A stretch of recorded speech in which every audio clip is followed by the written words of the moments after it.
Esse documento aqui que você está vendo na tela talvez seja um dos documentos mais importantes dos últimos anos no mercado financeiro. E ele é tão importante que tentaram censurar o que está aqui para não deixar acontecer. Eu quero ler esse documento com você, os principais artigos dele, para te explicar o que está acontecendo e o que vai começar a acontecer a partir de agora, em novembro. Basicamente, essa aqui é a resolução da CVM número 179. Ela muda muita coisa de várias outras resoluções, principalmente um aspecto que vai mexer diretamente no seu bolso. E basicamente, por que tentaram censurar, né? Se a gente descer aqui no final, vai falar o seguinte: essa resolução entra em vigor em 1º de junho de 2023, que ela foi redigida lá em fevereiro, né? Exceto pelas seções 3 e 4 do capítulo 7A da resolução CVM 35, com a redação dada pelo artigo 7º, que entram em vigor em 1º de novembro de 2024. Então, muita coisa do que tá aqui já tá em vigor, já tá rolando aí, já tá funcionando tudo certinho. Mas esse capítulo 7 vai entrar em vigor agora em novembro. E por que tentaram censurar, né? Vamos tentar entender aqui o que tá falando nesse capítulo 7. Se a gente descer aqui até chegar no capítulo 7, capítulo 7A, informações sobre remuneração e conflitos de interesse. O intermediário, nada mais é do que a corretora e os assessores, né, os distribuidores dos produtos, devem informar aos seus clientes, na forma prevista nas disposições nesse capítulo, sobre a sua remuneração pela oferta de valores imobiliários, bem como sobre potenciais conflitos de interesse que estejam sujeitos. As informações devem ser verdadeiras, completas, consistentes e não induzir o investidor ao erro. As informações devem ser escritas em linguagem simples, clara, objetiva e concisa. E tem mais. Basicamente, então, o que está acontecendo? Corretoras e assessores precisam falar para você, investidor, o tanto que eles estão ganhando em cada recomendação de investimentos que você está fazendo. Ah, Stuart, mas a assessoria não era gratuita? Pois é, agora os investidores, a partir de novembro, vão descobrir que a assessoria gratuita deles não era tão gratuita assim. Eles vão perceber que tem várias comissões por trás de cada recomendação e que produtos bons pagam menos e produtos ruins pagam mais. Olha só, afinal, precisa ter um incentivo para oferecer um produto ruim para a carteira do cliente, né? E basicamente, esse incentivo é pagar mais. Então, quanto pior o produto, maior é a comissão que fica para a corretora e maior é a comissão que fica para o assessor também. Não é à toa que está estourando vários casos, vários escândalos de investidores que estão processando ali as instituições financeiras por oferecerem produtos estruturados, créditos colateralizados e vários outros produtos como COIs e por aí vai, sem o investidor entender devidamente quais são os riscos da operação. E a grande maioria dos COIs, mais de 95%, não rendem mais do que o CDI, por exemplo, do ano. São produtos ruins e que deixam muita comissão na mão do assessor e da corretora. Então, essa assessoria que dizem por aí ser gratuita não é tão gratuita assim, e isso vai mostrar pra gente a partir do dia 1º de novembro o tanto de dinheiro que os investidores estão deixando na mão dos assessores. E, obviamente, as informações vão ser escritas de forma simples, clara, concisa e objetiva, ou seja, para ficar muito fácil do investidor realmente entender. Na seção 2 fala sobre as informações mantidas na internet, né, as qualitativas. Então, os intermediários têm que deixar ali na internet descrição qualitativa de todas as formas e arranjos de remuneração e conflitos de interesses que sejam pertinentes à sua atuação. Não vai precisar deixar na internet qual é o valor ou percentual praticado, mas os parâmetros e termos gerais, né? E aí tem várias outras coisas aqui. Por exemplo, a descrição qualitativa da remuneração deve abranger todas as formas e tipos de remuneração, incluindo, entre outros, a aplicabilidade de taxas diretas cobradas dos investidores, percentual de taxa de administração, performance, o spread na compra e venda ali de operações, né? Então, o custo de aquisição e o custo de venda ali muitas vezes são diferentes e uma parcela disso fica pro assessor, taxas de distribuição e por aí vai. Tudo que o assessor receber alguma remuneração, o cliente vai precisar ficar sabendo. E o principal aqui, ó, as informações quantitativas precisam ser prestadas para o cliente, então o intermediário deve indicar no mesmo momento em ambiente franqueado ao cliente, ou seja, na hora que o cliente está investindo, ele precisa saber lá na hora a forma de remuneração e os respectivos arranjos, acompanhada dos valores ou percentuais praticados para a distribuição do produto. Ou seja, na hora que você, cliente, for fazer algum investimento, da mesma forma que fala lá as características do investimento, lá embaixo está mostrando exatamente qual que é a remuneração que o seu assessor está recebendo. recebendo. Nos casos que os arranjos de remuneração envolvam a diferença de preços de compra e venda, que é o spread, o intermediário deve estimar valores ou percentuais cuja divulgação é exigida nos termos desse artigo. Então, muitas vezes é difícil de saber exatamente qual é a remuneração por conta desse spread ali, mas tem que ter lá uma estimativa, algum valor um pouco mais próximo. E o mais legal de tudo,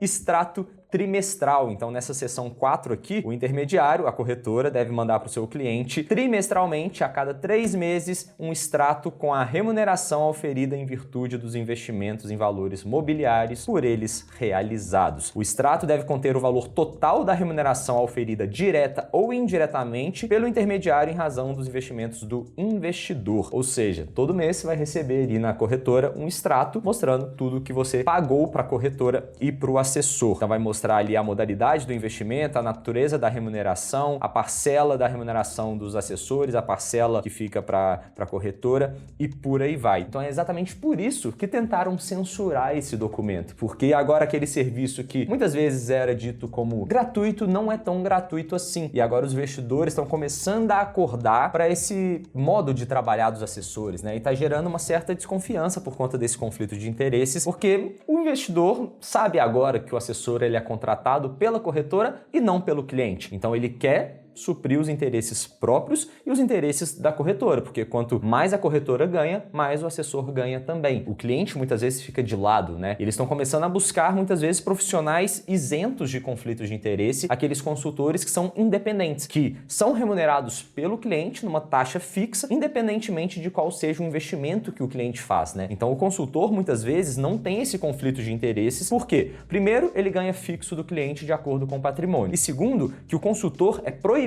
pela CVM, inclusive, se não me engano é pela resolução CVM 19, a receber qualquer comissão, qualquer rebate, qualquer taxa em função dos investimentos do cliente. Então, todas essas taxas e comissões que o assessor ganha, a partir do momento que o cliente é atendido por um consultor, ele passa a receber o cashback de todas essas remunerações, ou seja, isso isenta o conflito de interesses da profissão do consultor. Então, por um lado, o consultor está cobrando o cliente ali, o cliente vê o tanto que ele de fato está pagando de forma justa e transparente, que eles acordaram ali num contrato, e o assessor tinha essa vantagem, né? Poxa, eu vou trabalhar de graça aqui para você e vou receber uma comissão oculta que você não sabe o tanto que você está me pagando. E às vezes essa comissão pode chegar em 2, 3, 4, 5%, dependendo do investimento, dependendo do prazo de vencimento daquele título. Então assim, fica um pouco desleal aquela competição. Agora todo mundo vai saber o tanto que o consultor ganha, o tanto que o assessor ganha, e agora o cliente vai começar a perceber que talvez exista um modelo muito mais interessante do que esse modelo de assessoria. E esse modelo é o de consultoria CVM. Só que, da mesma forma que a gente precisa falar mal de alguns pontos, por exemplo, esse conflito de interesse, a gente também precisa defender em alguns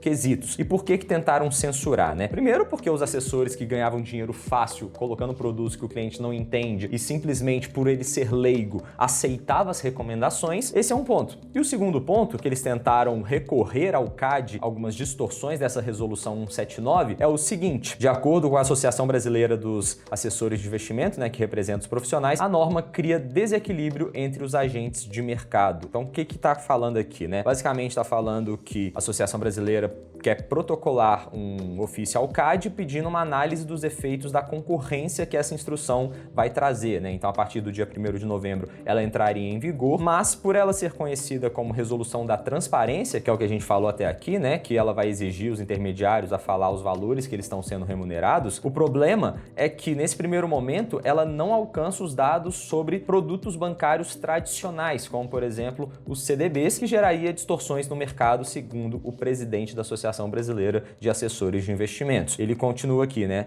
O pleito da Associação Brasileira e tal defende a transparência na forma mais ampla possível, o conhecimento sobre a estrutura de remuneração de todos que atuam na intermediação financeira, desde o assessor até o gerente do banco. Isso vai assegurar a igualdade de condições de todos os participantes, incentivando o dinamismo e a inovação do setor. Ou seja, o que ele está falando aqui é, essa norma só é válida para os assessores, mas e os gerentes de banco que ganham lá também comissões e bônus bônus, batem metas oferecendo títulos de capitalização, consórcio, poupança e por aí vai para os clientes. Será que eles não deveriam oferecer de forma transparente também qual que é a remuneração que ele está recebendo em função daquela atividade? Então, basicamente por um lado, é positivo porque os assessores precisam divulgar, isso tem que acontecer mesmo, mas, na minha opinião, os gerentes de banco também precisariam mostrar o tanto que eles têm de incentivo, né? Qual que é o conflito de interesses na profissão dele? Ele é contratado pelo banco, recebe o salário dele lá pelo banco e ele tem as metas. Se eu vender tanto aqui de consórcio, tanto de capitalização, tanto de poupança, isso vai me trazendo bônus ali no final do ano, no final do semestre. Então,